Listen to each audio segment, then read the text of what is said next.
Assalamualaikum warahmatullahi wabarakatuh. Jumpa lagi di kelas hukum Tony Sastrajaya. Semoga sehat, umur panjang, apa yang dicita-citakan, apa yang diinginkan cepat tercapai. Amin ya robbal alamin. Orang bertanya kok sering betul buat konten di mobil, apa nggak ada tempat duduk atau apa? Saya ini kalau di ruangan, di kantor atau di rumah terkadang tidak sempat untuk berpikir, tidak sempat untuk buat konten-konten seperti ini. Di kantor satu pekerjaan, yang kedua kadang ada tamu. Di rumah juga begitu. Di rumah terkadang tamu sampai jam 2 pagi, sampai jam 3 pagi. Saya pulang kantor sudah ada tamu, sudah ada yang ngajak diskusi. Saya sih selalu berpikir positif, karena kalau di rumah sudah ada tidak tamu, sudah tidak ada yang berkunjung, sudah ada tidak ada yang main, nah itu yang perlu tanda tanya, saya ini ada teman tidak, saya ini ada saudara atau tidak. Pas kebetulan di mobil nggak ada kegiatan, dan saya bawa mobil juga tidak pernah ngebut, santai, kecepatan 20, 40, 60, paling cepat 80, kalau buru-buru bisa 100, tapi jarang 100. Kembali ke konten. Kemarin saya ngajar PKPA, Pendidikan Khusus Profesi Advokat. Saya sebagai pemateri. Sebelum jadi anggota DPRD Kabupaten Lampung Tengah, saya memang seorang pengacara. Saya sempat menjadi ketua DPD Kongres Advokat Indonesia Provinsi Banten. Saya juga pernah sampai sekarang sebenarnya Vice Presiden Kongres Advokat Indonesia. Vice Presiden bro. Di PKPA itu ada yang bertanya kebetulan dia seorang pedagang, pengusaha. Sekarang dia ingin jadi pengacara. Dia sudah sarjana hukum. Pertanyaan dia, Pak, kami dagang itu sering sekali dibayar oleh cek untuk mencairkan. Terus cek itu ternyata kosong. Saya buat laporan pidana, kata penyidik, itu perdata. Bisa nggak pidana, Pak? Pertanyaan kita lagi, saya jawab, saya tanyakan lagi. Dia belum selesai, saya tanya lagi.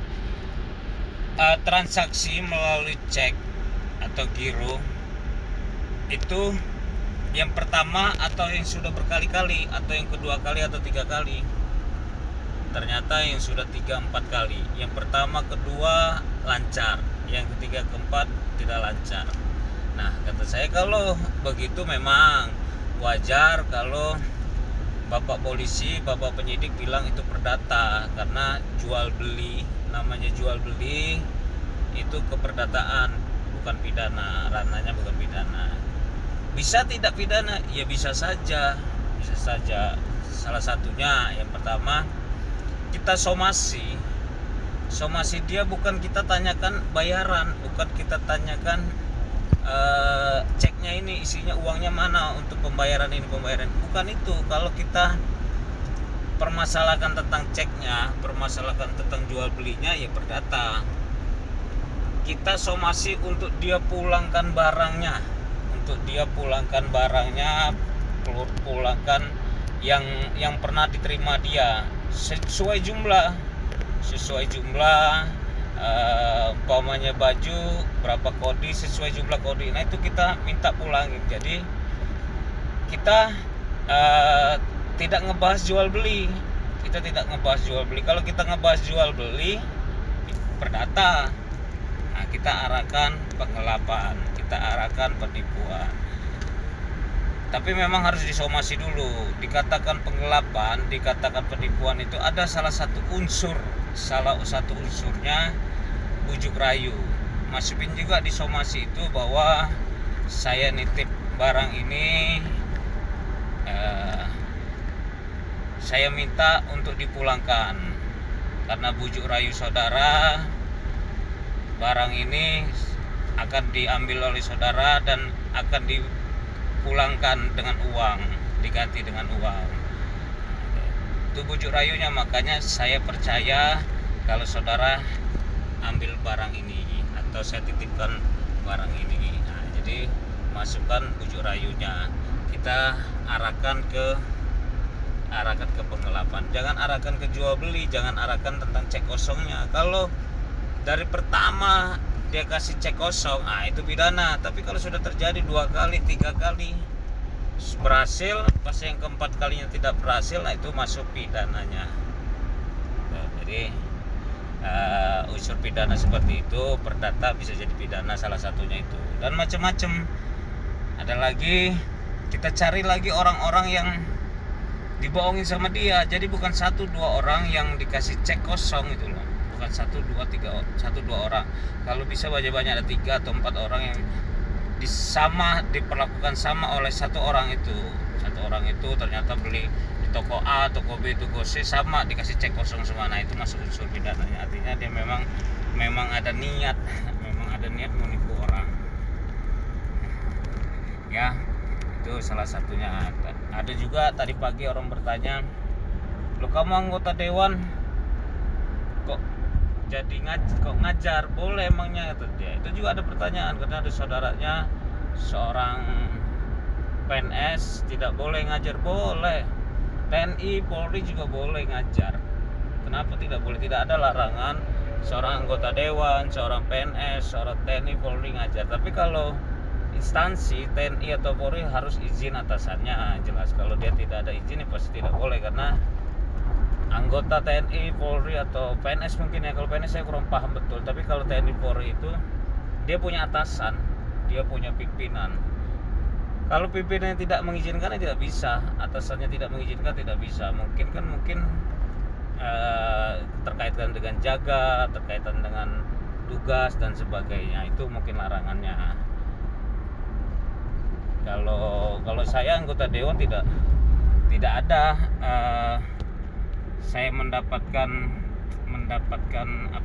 petunjuk bahwa larangan anggota dewan salah satunya ngajar, nggak ada.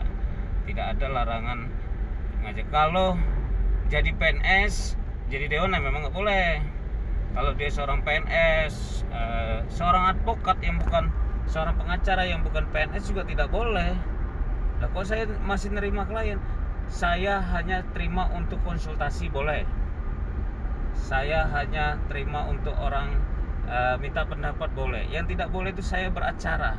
Yang tidak boleh itu saya mendampingi sidang. Nah, itu teman-teman juga yang belum tahu, saya yang tidak boleh mendampingi klien, mendampingi di pengadilan, mendampingi di kepolisian, itu nggak boleh. Mendampingi di kejaksaan tidak boleh. Kalau hanya konsultasi, dia datang ke rumah atau ketemu di mana, siap, tidak ada masalah, resiko saya.